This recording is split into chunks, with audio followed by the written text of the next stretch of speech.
जय श्री कृष्ण। गुरुर्ब्रह्मा गुरुर्विष्णुः गुरुर्देवो महेश्वरः गुरुः साक्षात् परब्रह्म तस्मै श्री गुरवे नमः। कृष्णाय वासुदेवाय हरये परमात्मने प्रणतक्लेशनाशाय गोविन्दाय नमो नमः। नमामि सद्गुरुं शान्तं सच्चिदानन्दविग्रहं पूर्णब्रह्मपरानन्दम् ईशमानन्दिवल्लभम्। ॐ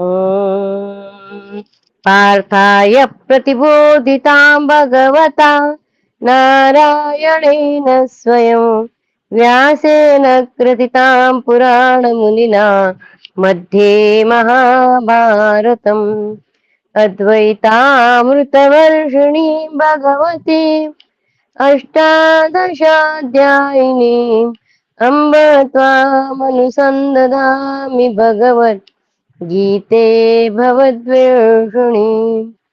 नमोऽस्तु ते व्यासविशालबुद्धे फुल्लारविन्दायतपत्रनेत्र येन त्वया भारततैलपूर्णः प्रज्वालितो ज्ञानमयः प्रदीपः प्रपन्नपारिजाताय स्तोत्रवेत्रैकपाणये ज्ञानमुद्राय कृष्णाय गीतामृतदुहे नमः।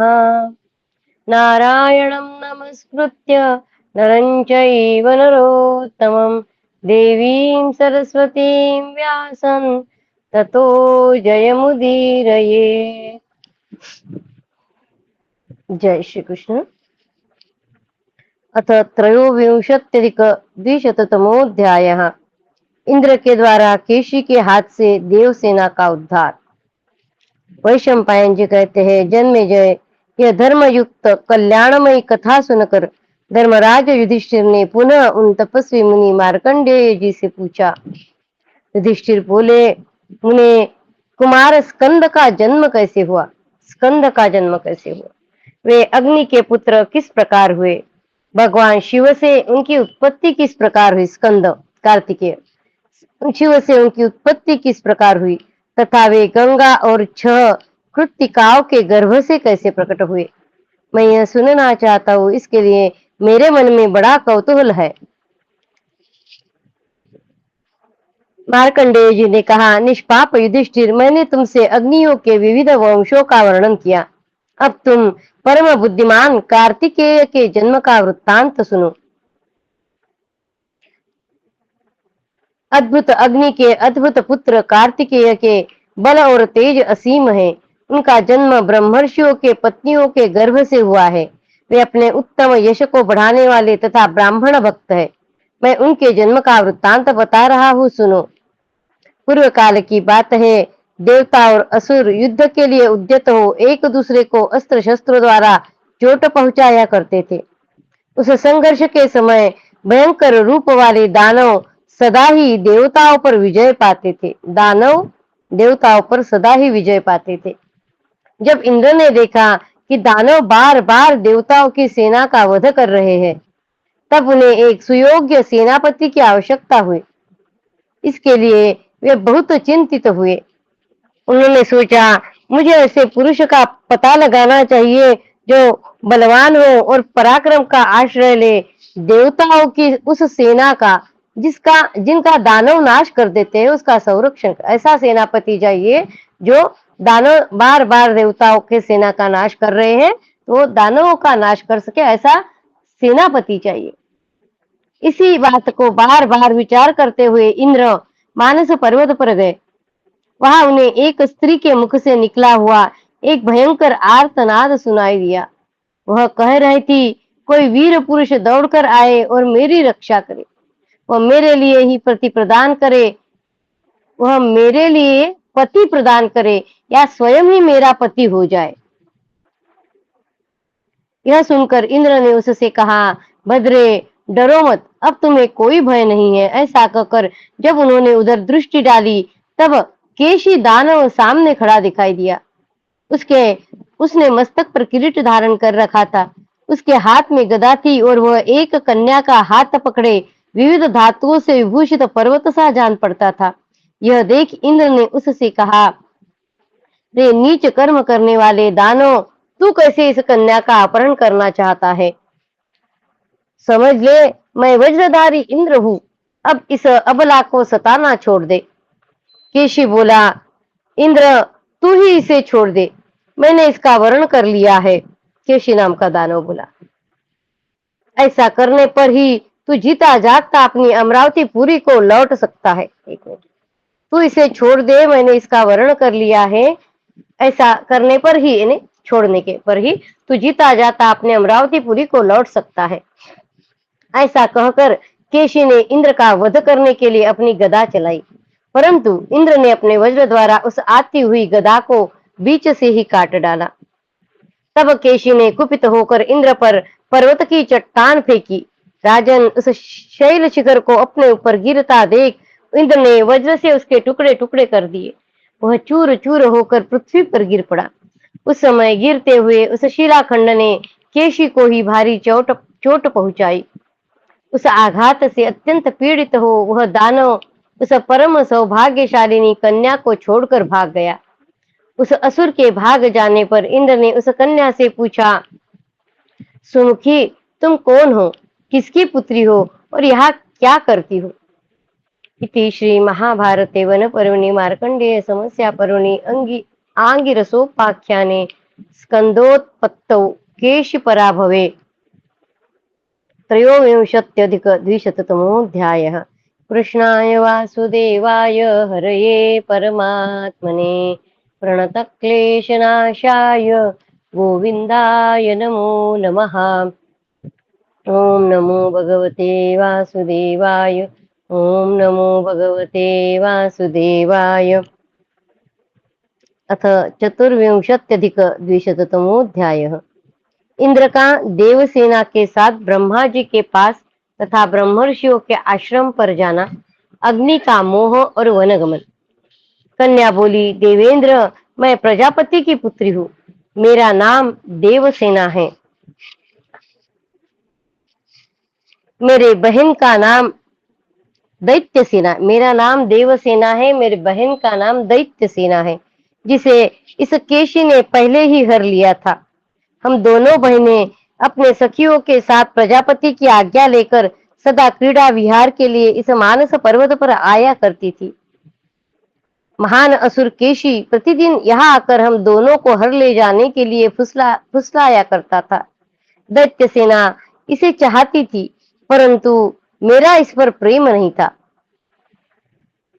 एक का नाम उन्होंने दैत्य सेना बताया और एक जो है वो देव सेना है। तो उस दैत्य सेना का उस केशी पर प्रेम था, पर मेरा नहीं था, ऐसे वो देव सेना कह रही है। अतः दैत्य सेना को तो यह हर कर ले ही गया है, परंतु मैं आपके पराक्रम से बच गई। देवेंद्र, अब मैं आपके आदेश के अनुसार किसी दुर्जय वीर को अपना पति बनाना चाहती हूँ। इंद्र बोले, शुभे, तुम मेरी मौसेरी बहन हो।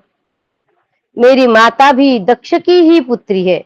दक्ष प्रजापति की ये दोनों पुत्रियां है, दैत्य सेना और देवसेना। तो इंद्र उनसे बोलते हैं कि तुम मेरी मौसेरी बहन हो, मेरी माता भी दक्ष की ही पुत्री है। मेरी इच्छा है कि तुम स्वयं ही अपने बल का परिचय दो। कन्या बोली, महाबाहो, मैं तो अबला हूँ। पिताजी के वरदान से मेरे भावी पति बलवान तथा देव दानव वंदित होंगे। इंद्र ने पूछा, देवी, तुम्हारे पति का बल कैसा होगा? यह बात मैं तुम्हारे ही मुंह से सुनना चाहता हूँ। कन्या बोली, देवराज, जो देवता, दानव, यक्ष, किन्नर, नाग, राक्षस तथा दुष्ट दैत्यों को जीतने वाला हो, जिसका पराक्रम महान और बल असाधारण हो, तथा जो तुम्हारे साथ रहकर समस्त प्राणियों पर विजय प्राप्त कर सके, वह ब्राह्मण हितैषी तथा अपने यश की वृद्धि कराने वाला वीर पुरुष मेरा पति होगा।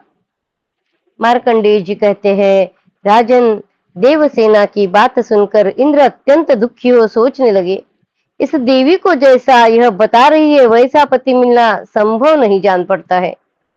तदनंतर सूर्य के समान तेजस्वी इंद्र ने देखा सूर्य उदयाचल पर आ गए हैं।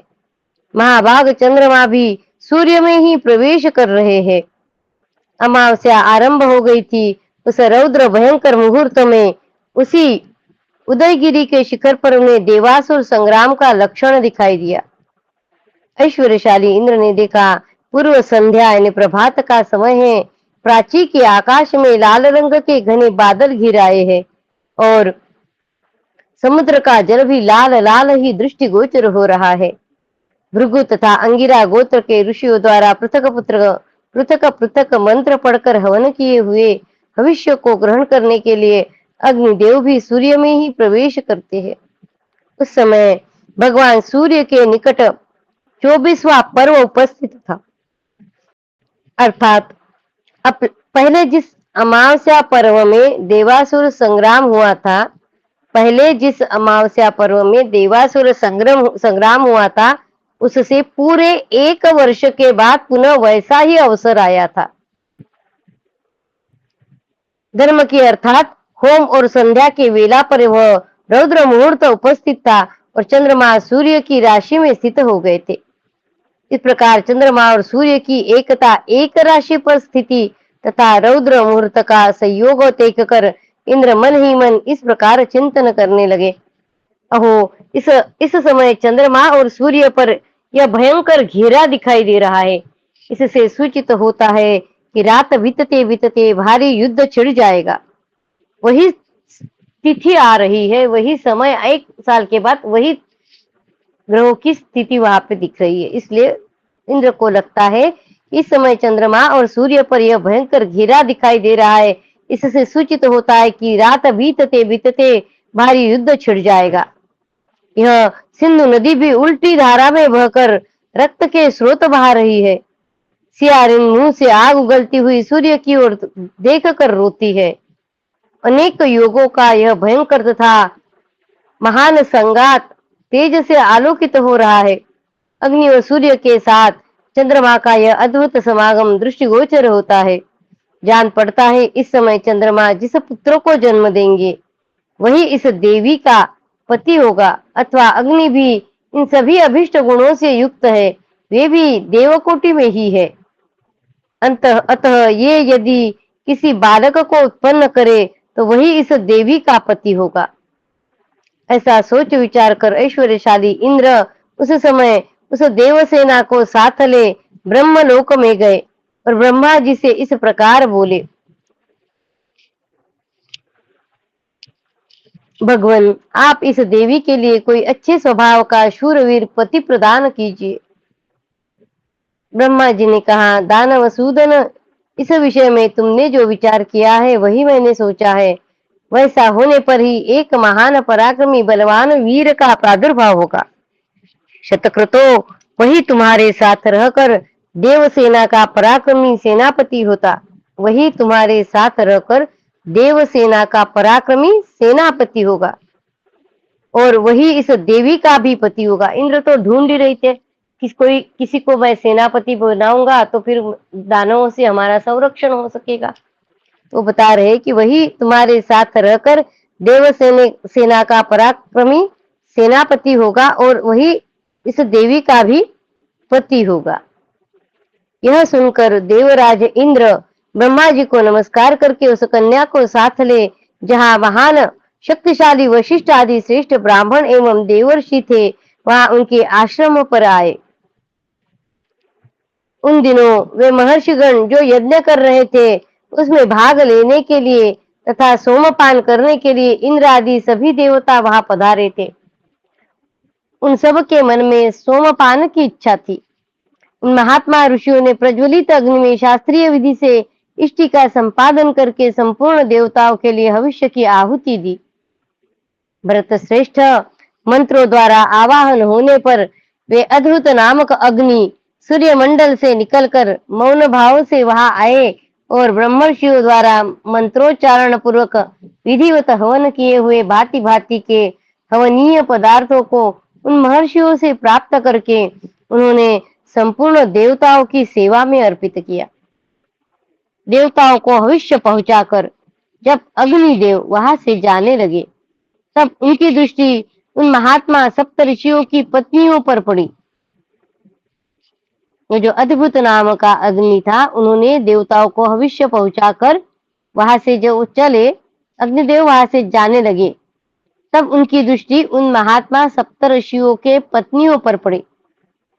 उनमें से कुछ तो अपने आसनों पर बैठी थी, तो कुछ सुखपूर्वक सो रही थी।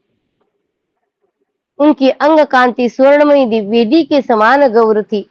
वे चंद्रमा की कला के समान निर्मल थी। वो जो सप्तऋषियों की पत्नियां हैं, वो अग्नि की लपटों के समान प्रभा बिखेर रही थी और तारिकाओं के समान अद्भुत सौंदर्य से प्रकाशित हो रही थी।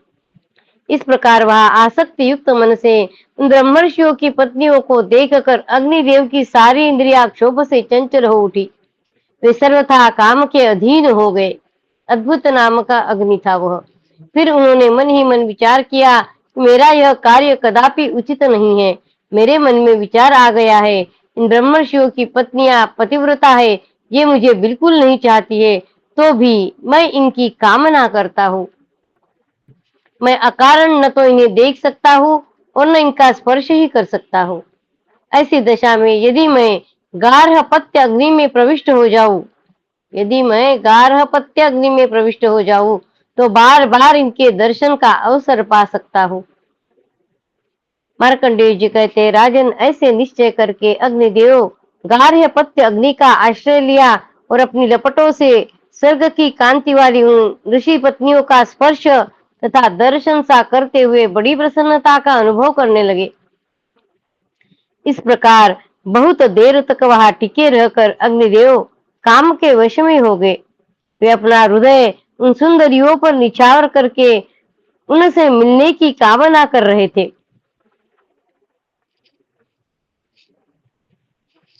उनका हृदय कामाग्नि से संतप्त हो रहा था। वे उन ब्राह्मणर्षियों की पत्नियों के न मिलने से अपने शरीर को त्याग देने का निश्चय कर चुके थे, अतः वन में चले गए। प्रजापति दक्ष की पुत्री स्वाहा पहले से ही अग्निदेव को अपना पति बनाना चाहती थी और इसके लिए बहुत दिनों से वह अग्नि का छिद्र ढूंढ रही थी। प्रजापति दक्ष की पुत्री स्वाहा पहले से ही अग्निदेव को अपना पति बनाना चाहती थी और इसके लिए बहुत दिनों से वह कुछ अग्नि का छिद्र ढूंढ रही थी, यानी कुछ गलत वो अगर करे ऐसे टाइप में। परंतु अग्निदेव के सदा सावधान रहने के कारण साध्वी स्वाहा उनके कोई दोष नहीं देख पाती थी। जब उसे अच्छी तरह मालूम हो गया कि अग्नि काम संतप्त होकर वन में चले गए हैं, तब उसने मन ही मन इस प्रकार विचार किया, मैं अग्नि के प्रति काम भाव से पीड़ित हूँ, अतः स्वयं ही सप्तऋषियों पत्नियों के रूप धारण करके अग्निदेव की कामना करूंगी, क्योंकि वे उनके रूप से मोहित हो रहे। वो जो अग्नि है वो सप्तऋषियों के पत्नियों के रूप पर मोहित हो रहे। तो ये जो स्वाहा नाम की अग्नि थी, वो उस अद्भुत अग्नि के प्रति काम भाव से पीड़ित हो रही थी, तो उसने ही सप्तऋषि पत्नियों के रूप धारण कर लिया था। धारण करके अग्निदेव की कामना करूंगी, क्योंकि ये उनके रूप से मोहित हो रहे हैं। ऐसा करने से उन्हें प्रसन्नता होगी और मेरी कामना भी पूर्ण हो जाएगी। इति श्री महाभारते वन पर्वणि मार्कंडेय समस्या पर्वणि आंगिरसोपाख्याने स्कंदोत्पत्तौ चतुर्विंशत्यधिक-द्विशततमोऽध्यायः।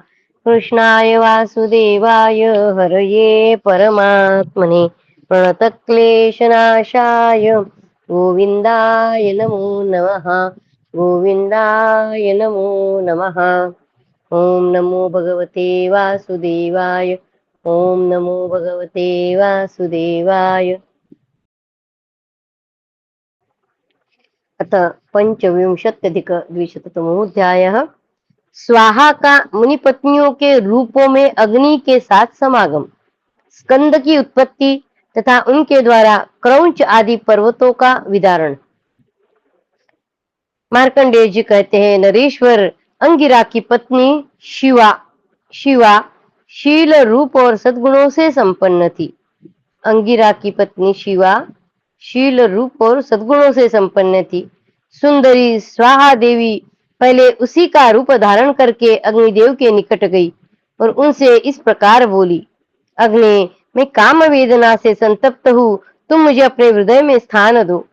यदि ऐसा नहीं करोगे तो यह निश्चय जान लो, मैं अपने प्राण त्याग दूंगी। मैं अंगिरा की पत्नी हूँ, मेरा नाम शिवा। ये जो स्वाहा है ना, उसने उनका रूप लिया अंगिरा की पत्नी का और बोल रही है अग्नि से, मैं अंगिरा की पत्नी हूँ, मेरा नाम शिवा है। दूसरी ऋषि पत्नियों ने सलाह करके एक निश्चय पर पहुंचकर मुझे यहाँ भेजा है। अग्नि ने पूछा, देवी, तुम तथा दूसरे सप्तऋषियों की सभी प्यारी स्त्रियां जिनके विषय में अभी तुमने चर्चा की है, कैसे जानते हैं कि मैं तुम लोगों के प्रति काम भाव से पीड़ित हूँ? शिवा बोली, अग्निदेव, स्वाहा ने उसका रूप लिया है, शिवा का, अंगिरा की पत्नी का, उसका नाम शिवा है। वो बोली कि अग्निदेव, तुम हमें सदा ही प्रिय रहे हो, परंतु हम लोग तुमसे सदा डरती आ रही है। इन दिनों तुम्हारी चेष्टाओं से मन की बात जानकर मेरी सखियों ने मुझे तुम्हारे पास भेजा है। मैं समागम की इच्छा से यहाँ आई हूँ, तुम स्वतः प्राप्त हुए काम सुख का शीघ्र उपभोग करो। वे भगिनी स्वरूपा सखिया मेरी राह देख रही है, अतः मैं शीघ्र चली जाऊंगी। मार्कंडेय जी कहते हैं, राजन, तब अग्निदेव ने प्रेम और प्रसन्नता के साथ उस शिवा को हृदय से लगाया। शिवा के रूप में स्वाहा थी। उस स्वाहा देवी ने प्रेम पूर्वक अग्निदेव से समागम करके उनके वीर्य को हाथ में ले लिया। तत्पश्चात उसने कुछ सोच कर कहा, अग्निकुल नंदन, जो लोग वन में मेरे इस रूप को देखेंगे वे को झूठा दोष लगाएंगे। जो लोग मुझे इस रूप में देखेंगे वे ब्राह्मण पत्नियों को झूठा दोष। मैं इस रहस्य को गुप्त रखने के लिए गरुड़ी पक्षिणी का रूप धारण कर लेती हूँ। इस प्रकार मेरा इस वन से सुखपूर्वक निकलना संभव हो सकेगा। मार्कंडेय जी कहते, राजन, ऐसा कहकर वह तात्काल एक गरुड़ी का रूप धारण करके, पहले वो जो स्वाहा है उसने अंगिरा की पत्नी शिवा का रूप धारण किया है, उसके बाद अब वो एक गरुड़ी का रूप धारण कर रही है। उस महान वन से बाहर निकल गई। आगे जाने पर उसने सरकंडों के समूह से आच्छादित श्वेत पर्वत के शिखर को देखा। 7 सिरों वाले अद्भुत नाग, जिनकी दृष्टि में ही विष भरा था, उस पर्वत की रक्षा करते थे। इनके सिवा राक्षस, पिशाच, भयानक भूतगण, राक्षसी समुदाय तथा अनेक पशु पक्षियों से भी वह पर्वत भरा हुआ था। अनेक नदी और झरने वहां बहते थे। नाना प्रकार के वृक्ष उस पर्वत की शोभा बढ़ाते थे। शुभ स्वरूपा स्वाहा देवी ने सहसा उस दुर्गम शैल शिखर पर जाकर एक स्वर्णमय कुंड में शीघ्रता पूर्वक उस वीर्य को डाल दिया। उस देवी ने 7 महात्मा सप्तर्षियों की पत्नियों के समान रूप धारण करके, अब उस देवी ने, उस जो स्वाहा है, उसने 7 महात्मा सप्तर्षियों के पत्नियों के समान रूप धारण करके अग्निदेव के साथ समागम की इच्छा की थी, परंतु अरुंधति की तपस्या तथा पति शुश्रूषा के प्रभाव से वह उनका दिव्य रूप धारण न कर सकी। इसलिए 6 बार ही अग्नि के वीर्य को वहां डालने में सफल हुई। अग्निदेव की कामना रखने वाली स्वाहा ने प्रतिपदा को उस कुंड में उनका वीर्य डाला था। स्खलित हुए उस वीर्य ने वहां एक तेजस्वी पुत्र को जन्म दिया। ऋषियों ने उसका बड़ा सम्मान किया। वह स्कंद कहलाया। वह स्कंद कहलाया। उसके 6 सिर, 12 नेत्र और 12 भुजा थी, परंतु उस कुमार का कंठ और पेट एक ही था। वह द्वितीया को अभिव्यक्त हुआ और तृतीया को शिशु रूप में सुशोभित होने लगा। चतुर्थी को वे कुमार स्कंद सभी अंग उपांगों से संपन्न हो गए। उस समय कुमार लाल रंग के विशाल बिजली युक्त बादल से आच्छादित थे, अतः अरुण मेघ रंग के भीतर उदित हुए सूर्य के भांति प्रकाश हो रहे थे। त्रिपुर नाशक भगवान शिव ने देव शत्रुओं का विनाश करने वाले जिस विशाल तथा रोमांचकारी श्रेष्ठ धनुष को रख छोड़ा था, उसे बलवान स्कंद ने उठा लिया और बड़े जोर से गर्जना की। ये उस गर्जना द्वारा चराचर प्राणियों सहित तीनों लोकों को मूर्छित सा कर रहे थे। महान मेघों की गंभीर ध्वनि के समान उनकी उस गर्जना को सुनकर चित्र और ऐरावत नामक दो महागज वहां दौड़े आए। कुमार स्कंद सूर्य की कांति के समान उद्भासित हो रहे थे। उन दोनों हाथियों को आते देख उन अग्नि कुमार ने उन्हें दो हाथों से पकड़ लिया तथा एक हाथ में शक्ति और दूसरे में अरुण शिखा से भूषित उस बलवानों में श्रेष्ठ एवं विशाल शरीर वाले एक समीपवर्ती कुक्कुट यानी मूर्ग को पकड़कर उन महाबाहु कुमार ने भयंकर गर्जना की और हाथी मुर्गे आदि को लिए हुए क्रीड़ा करने लगे। बलवान वीर ने दोनों हाथ लेकर बजाया, जो बलवान प्राणियों को भी भयभीत कर देने वाला था। दो भुजाओं से आकाश को बार बार पीटने लगे। इस प्रकार क्रीड़ा करते हुए कुमार महासेन ऐसे जान पड़ते थे मानो वे अपने मुखों से तीनों लोकों को पी जाएंगे। अपरिमित आत्मबल से संपन्न और अद्भुत पराक्रमी स्कंद पर्वत के शिखर पर उदय काल में अंशुमाली सूर्य की भांति शोभा पा रहे थे। फिर वे उस पर्वत की चोटी पर बैठ गए और अपने अनेक मुखों द्वारा संपूर्ण दिशाओं की ओर देखने लगे। भांति भांति को वस्तुओं को देखकर वे अमेय आत्मा स्कंद पुनः बालोचित कोलाहल करने लगे। उनकी इस गर्जना को सुनकर बहुत से प्राणी पृथ्वी पर गिर गए। फिर भयभीत और उद्विग्न चित्त होकर उन सब ने उन्हीं की शरण ली। उस समय जिन जिन नाना वर्ण वाले जीवों ने उस स्कंद देव की शरण ली, उन सबको ब्राह्मणों ने उनका महाबलवान पार्षद बताया है। उन महाबाहु ने उठकर उन सब प्राणियों को सांत्वना दी और महापर्वत श्वेत पर खड़े खड़े धनुष खींचकर बाणों की वर्षा प्रारंभ कर दी। उन बाणों द्वारा उन्होंने हिमालय के पुत्र क्रौंच पर्वत को विदीर्ण कर दिया। उसमें छिद्र होकर हंस और गृध्र पक्षी मेरु पर्वत को जाते हैं। स्कंद के बाणों से छिन्न भिन्न हो वह क्रौंच पर्वत अत्यंत आर्तनाद करता हुआ गिर पड़ा। उस समय उसके गिरने पर दूसरे पर्वत भी जोर जोर से चित्कार करने लगे। बलवानों में श्रेष्ठ और अमित आत्मबल से संपन्न कुमार अत्यंत आर्त पर्वतों के उस चित्कार को सुनकर भी विचलित नहीं हुए। हाथ से शक्ति को उठाकर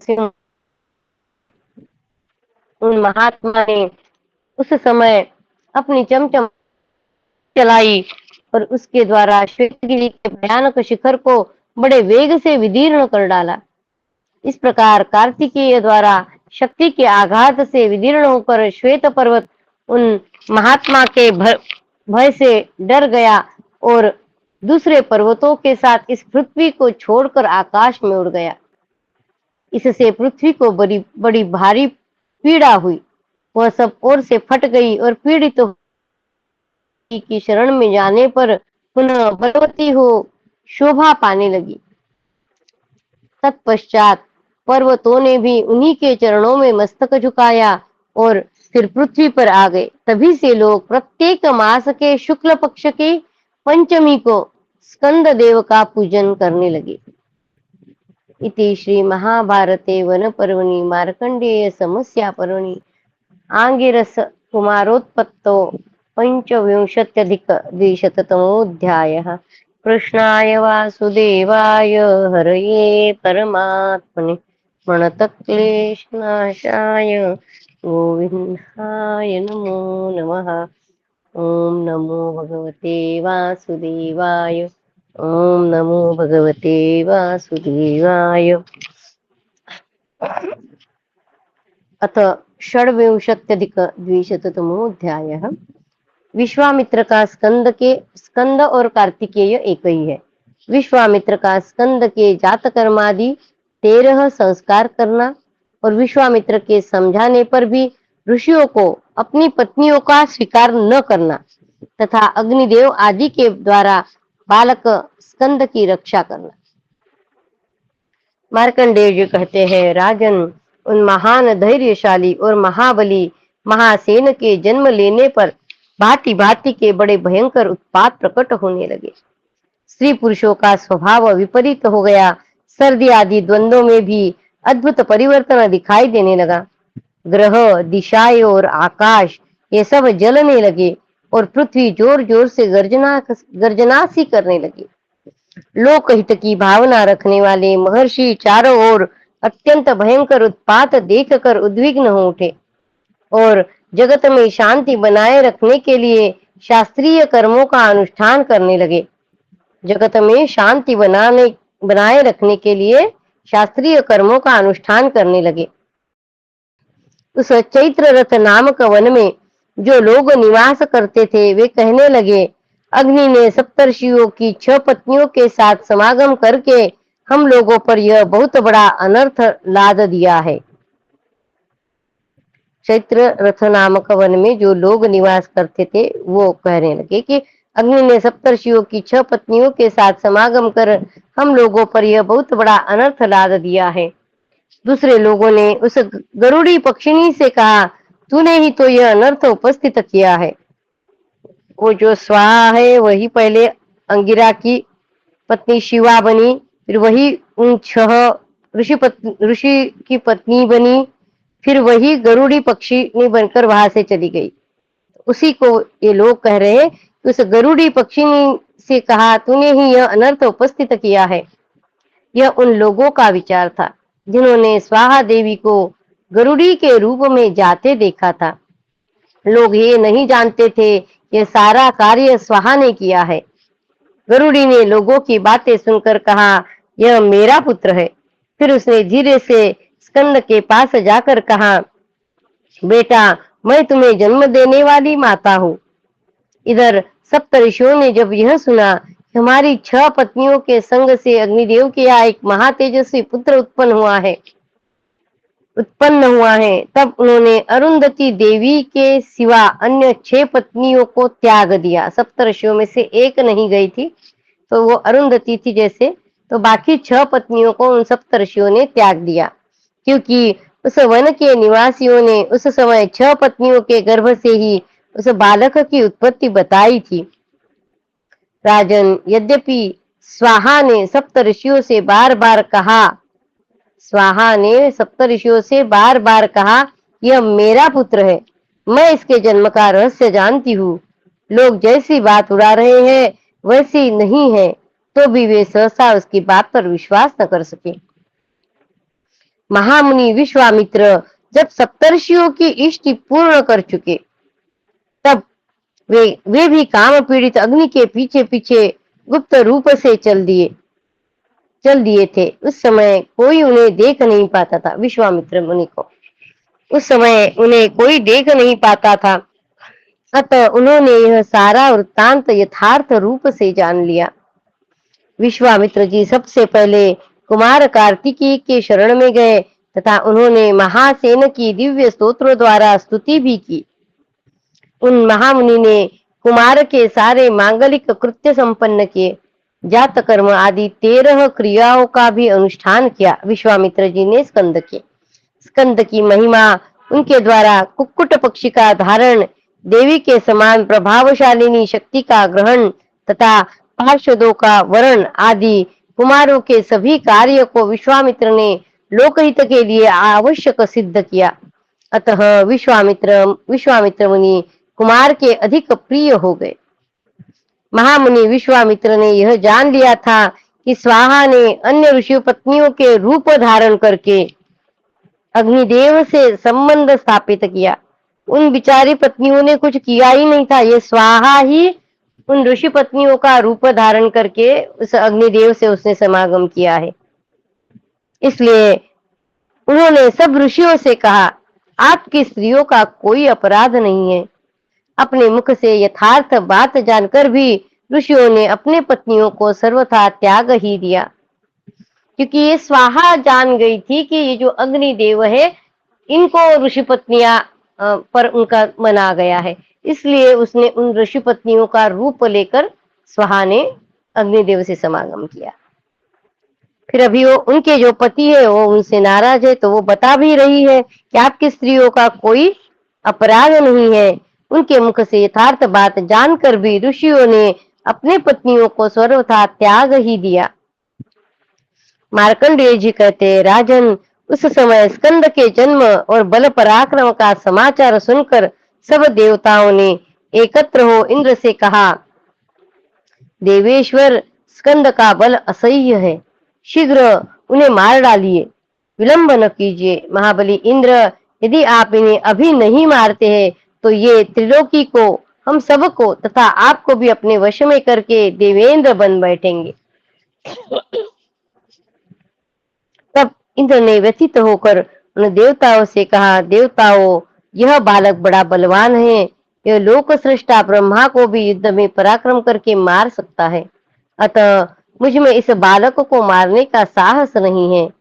इंद्र बार बार यही बात दोहराने लगा। यह सुनकर देवता बोले, आप में अब बल और पराक्रम नहीं रह गया है, इसलिए ऐसी बातें कहते हैं।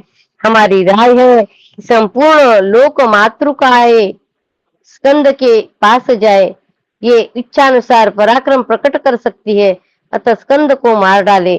तब बहुत अच्छा कहकर वे मातृकाएं वहां से चल दिए, परंतु स्कंद का अप्रतिम बल देखकर उनके मुख पर उदासी छा गई। वे सोचने लगी, इस वीर को पराजित करना असंभव है। ऐसा निश्चय होने पर वे उन्हीं के शरण में गई और बोली, महाबली कुमार, तुम हमारे पुत्र हो, जाओ हमें माता मान लो। देखो, हम पुत्र स्नेह से विकल हो रही है, हमारे स्तनों से दूध झर रहा है, इसे पीकर हम सबको सम्मानित और आनंदित करो। मातृकाओं की यह बात सुनकर समर्थ स्कंद के मन में उनके स्तनपान की इच्छा जागृत हो गई। फिर महासेन ने उन सब का समादर करके उनकी मनोवांछा पूर्ण की। तदनंतर बलवानों में बलिष्ठ वीर स्कंद ने अपने पिता अग्निदेव को आते देखा। कुमार महासेन के द्वारा पूजित हो मंगलकारी अग्निदेव मातृका गणों के साथ उन्हें घेर कर खड़े हो गए और उनकी रक्षा करने लगे। उस समय संपूर्ण मातृकाओं के क्रोध से जो एक नारी मूर्ति प्रकट हुई थी, उस समय मातृकाओं के क्रोध से जो एक नारी मूर्ति प्रकट हुई थी, वह हाथ में त्रिशूल ले धाय की भांति अपने पुत्र के समान प्रिय स्कंद की सब ओर से रक्षा करने लगी। लाल सागर की एक क्रूर स्वभाव वाली कन्या थी। लाल सागर की एक क्रूर स्वभाव वाली कन्या थी, जिसका रक्त ही भोजन था। वह महासेना को पुत्र की भांति हृदय से लगाकर सर्वतोभावेन उनकी रक्षा करने लगी। वेद प्रतिपादित अग्नि बकरे का सा मुख बनाकर उनके संतानों के साथ उपस्थित हो पर्वत शिखर पर निवास करने वाले बालक स्कंद का इस प्रकार मन बहलाने लगे, मानो उन्हें खिलौनों से खेला रहे हो। इति श्री महाभारते वन पर्वणि मार्कंडेय समस्या पर्वणि आंगिरसे स्कंदोत्पत्तौ षड्विंशत्यधिक द्विशततमोऽध्यायः। कृष्णाय वासुदेवाय हरये परमात्मने प्रणतक्लेशनाशाय गोविन्दाय नमो नमः। ओम नमो भगवते वासुदेवाय। ओम नमो भगवते वासुदेवाय। भव भवे यथा भक्तिः पादयोस्तव जायते, तथा कुरुष्व देवेश नाथस्त्वं नो यथ प्रभो। नाम संकीर्तनं यस्य सर्वपापप्रणाशनं, प्रणामो दुःखशमनस् तं नमामि हरिं परं, तं नमामि हरिं परम्। त्वदीयं वस्तु गोविन्द तुभ्यमेव समर्पये। तेन त्वदङ्घ्रिकमले रतिं मे यच्छ शाश्वतीम्। ॐ पूर्णमद पूर्णमिदं पूर्णात् पूर्णमुदच्यते पूर्णस्य पूर्णमादाय पूर्णमेवावशिष्यते। ॐ शान्ति शान्ति शान्तिः। हरि ओम तत्सत्। श्री कृष्णार्पणमस्तु। श्री गुरुभ्यो नमः। ज्ञानेश्वर। जय श्री कृष्ण। जय श्री कृष्ण। जय श्री कृष्ण। जय श्री कृष्ण। जय श्री कृष्ण। जय श्री जय कृष्ण। धन्यवाद।